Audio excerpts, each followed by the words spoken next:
एक पति पत्नी थे, पति पत्नी। अब याद आ रहा तो बता ही दें। गुस्सा ऐसी ना हो कि घर में लड़ाई हो जाए तो सुलझ भी ना पाए जल्दी से, ऐसी बिल्कुल नहीं होनी चाहिए।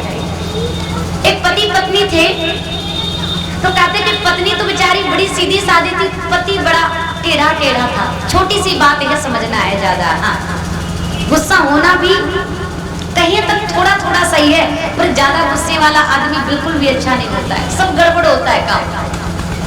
एक पति पत्नी थे, पत्नी तो बेचारी बड़ी सीधी सादी, लेकिन पति बड़ा लड़ाकू था। रोज रोज घर में आता था और उसका एक नियम था कि अपनी पत्नी को जब तक 2-3 डंडे ना चिपका दे तब तक भोजन नहीं करता था। ध्यान से सुनिए, ये भी एक अपने अपने नियम होते महाराज। लेकिन बात दिव्यापुर की नहीं है, बात बहुत दूर की है। ध्यान से सुनिए। रोज रोज आता था, अपनी पत्नी को 2 डंडे मारता था। एक दिन की बात है कि पति जी आए घर में। पत्नी ने पहले से सारा भोजन बना करके रख लिया। पत्नी ने सोचा कि आज मैं अपने जितना भी घर में भोजन बनाऊंगी सब अपने पति जी के ही हिसाब का भोजन बनाऊंगी, जो उनको सबसे अच्छा लगता हो। खूब मालपुआ बनाने शुरू कर दिए पत्नी जी ने।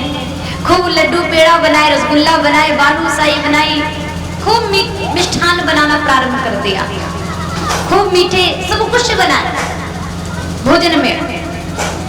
पति जी आए और पत्नी ने जिस समय पति को भोजन में बिठाला, तो आज पति जी ने क्या देखा कि महाराज जी इतने सुंदर सुंदर व्यंजन रखे हैं। एक तरफ गाजर का हलवा, एक तरफ इतने सुंदर सुंदर पकवान रखे हुए हैं। पत्नी ने कहा आपके लिए सारा भोजन बनाया है, आप आराम से खा लीजिए। पति ने खूब भरपेट करके भोजन खाया, खूब अच्छे से भोजन किया। और जब थोड़ा सा जब प्रसाद रह गया, जब एक पात्र में थोड़ी सी खीर रह गई, तो पति ने सोचा कि मेरे जीवन का तो नियम है, मैं रोज 2 डंडे मारता हूँ, आज नहीं मारूंगा तो महाराज नियम गड़बड़ हो जाएगा। तो क्या करना चाहिए? जब थोड़ी सी खीर रह गई तो पति ने क्या किया कि जो पात्र था उस पात्र को बड़ी दूर फेंक दिया। और जैसे दूर फेंका, पति पत्नी से बोला कि मेरे तो भाग्य ही फूट गए जो मैंने तुझसे शादी कर ली। अरे तुझे भोजन बनाना नहीं आता है, अभी तक तू भोजन बनाना सीख नहीं पाई। पत्नी ने कहा कि महाराज भोजन तो आप सारा का सारा चट कर गए, कमी कहाँ रह गई ये भी तो बता दीजिए। भोजन तो कुछ बचा ही नहीं, भोजन तो सब खा गया। पति को आगे गुस्सा। पति ने कहा अच्छा, एक तो सही से काम नहीं करती है, ऊपर से बराबर बोलती है, रखा था बगल में डंडा। भाई उसका तो नियम था, तो डंडे को उठाया और पत्नी को 2-3 लगा दिए जोर जोर से। पत्नी को आ गई आज गुस्सा, पहली बार गुस्सा आई है। ध्यान से सुनना, पत्नी को आ गई गुस्सा। पत्नी ने कहा कि पूरा जीवन निकल गया और इनका जो एक नियम है वो बदल नहीं पाया, लेकिन मैं भी आज एक नियम बनाती हूँ। हाँ, खूब लड़ी मर्दानी वो तो झांसी वाली, बगल में डली थी महाराज झाड़ू। लेकिन कृपया निवेदन है आप लोगों से, मैं आप लोग को दृष्टांत तो सुना तो रही हूँ, लेकिन कृपया अपने घर में कोई भी आजमाए ना। घर में लड़ाई बिल्कुल भी कोई ना करे। तो बगल में डली हुई थी झाड़ू, श्रीमती जी ने झाड़ू को उठाया, उठा करके 2-3 चपका दिया पति को। पति ने कहा कि तूने मुझे मारा। पत्नी ने कहा क्यों ना मारूं, आप तो रोज रोज मारते हो। मैंने सोचा आप रोज मारते हो तो लाओ आज मैं भी थोड़ा सा देख लूं कैसा लगता है।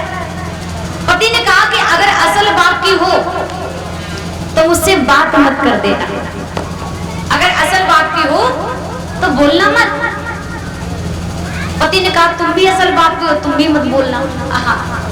दोनों में महाराज लग गई बात असल वाली। 6 महीने बीत गए, ना पत्नी पति से बोलती है, ना पति पत्नी से बोलता है। जब बहुत समय हो गया तो पति ने सोचा कि चलो आज मैं चल करके अपनी पत्नी से बोल लेता हूँ क्योंकि घर गृहस्थी सब बर्बाद हो रही है, ऐसे कैसे काम चलेगा। तो जिस समय पति अपनी पत्नी से बोलने के लिए आया, बोलने ही वाला था, उसी समय उसको वही याद आ गया, असल बाप के हो तो बोल मत जाना। पति ने कहा कि खूब ना बोलो, कोई दिक्कत नहीं, लेकिन मैं बोलूंगा नहीं। हाँ, मैं भी नहीं बोलूंगा। 2 महीने बीत गए महाराज। पत्नी ने सोचा कि चलो अच्छा बुरा जैसा भी है, मेरा पति मेरा देवता है, चलो मैं ही बोल लूं। पत्नी ने सोचा कि चलो मैं ही शुरुआत करती हूँ बोल चाल की। और पत्नी जैसे ही जाकर के पास में पहुंची और कुछ कहने ही वाली थी महाराज, तब तक उसको याद आ गया, असल बाप की हो तो बात मत कर देना। पत्नी ने कहा खूब बने रहो, खूब रूठे बने रहो, मैं नहीं बोलूंगी। अब महाराज ना पति बोलता है ना पत्नी बोलती है, कोई नहीं बोल रहा एक दूसरे से। पति ने सोचा ऐसे काम नहीं चलेगा। पति घर के बाहर जाकर के एक दिन बैठ गया और पति ने एक योजना बनाई है। माचिस को निकाला, सिगरेट को निकाला, निकाल करके जलाना प्रारंभ किया। और सिगरेट जब जोर जोर से सुलगने लगी तो पति जी ने अपने कुर्ते को उठाया और कुर्ते के एक कोने में सुलगती हुई सिगरेट को लगा दिया। तो अब आप लोग सोचिए कि पहले तो महाराज सिगरेट ही सुलग रही थी, अभी क्या सुलग रहा है? कुर्ता। अब पत्नी को महक आई तो पत्नी दूर खड़ी थी, जोर से जाकर के एकदम पहुंची दौड़ती दौड़ती। पत्नी ने कहा कि मुझे लग रहा है जरूर कुछ ना कुछ जल रहा है, पर जल क्या रहा है पूरा घर देख लिया, कुछ भी दिखाई नहीं दिया। और बाहर जैसे जाकर के पहुंची तो बाहर क्या देखा? हे भगवान, हमारे चिंटू के पापा, अरे अभी तो इनका कुर्ता ही सुलग रहा है और इनको नहीं बताया गया तो कहीं ऐसा ना हो कि ये पूरे के पूरे सुलग जाए। तो दौड़ करके आरी पत्नी जाकर के पहुंची और पत्नी ने आज कहना चाहा कि अरे चिंटू के पापा, अरे देखो तो आपका कुर्ता सुलग रहा है। कहने वाली थी सुनिए सुनिए, तब तक याद आ गया, असल बाप की हो तो बात मत कर देना। पत्नी ने कहा कि पूरे सुलगत हो तो बिल्कुल ही सब सुलग जाओ, हाँ, लेकिन बात नहीं करूंगी। पत्नी अलग हो गई। पति ने सोचा कि अभी मुझसे कुछ कहेगी, अभी मुझसे कुछ कहेगी, महाराज कुर्ता तो सुलग ही रहा है, गले तक आ गया सुलगते सुलगते। पत्नी को अब आ गई दया।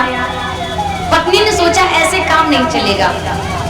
पत्नी ने कहा किसी का कुर्ता जले तो मैं क्या करूं, किसी का कुर्ता जले तो मैं क्या करूं। बार बार आज कहना प्रारंभ कर दिया, किसी का कुर्ता जले तो मैं क्या करूं। पति ने सोचा हो ना हो ये मुझे से कह रही है। पत्नी की तरफ देखा, कुर्ते को उठाया, उतार के फेंक दिया और पत्नी के पास में पति पहुंचा, कहा कि चलो कुर्ता जले तो बिल्कुल जल जाए, कम से कम बोल चाल तो शुरू हो गई। अरे कुर्ता नहीं जलता तो महाराज बोल चाल भी शुरू नहीं हो पाती है। तो ऐसे ऐसी गुस्सा होती महाराज लोगों के पास में तो। लेकिन गुस्सा, क्रोध कोई बहुत अच्छी चीज नहीं है। क्रोध हमेशा व्यक्ति के साथ में अनर्थ ही करता है, अर्थ का अनर्थ होता है।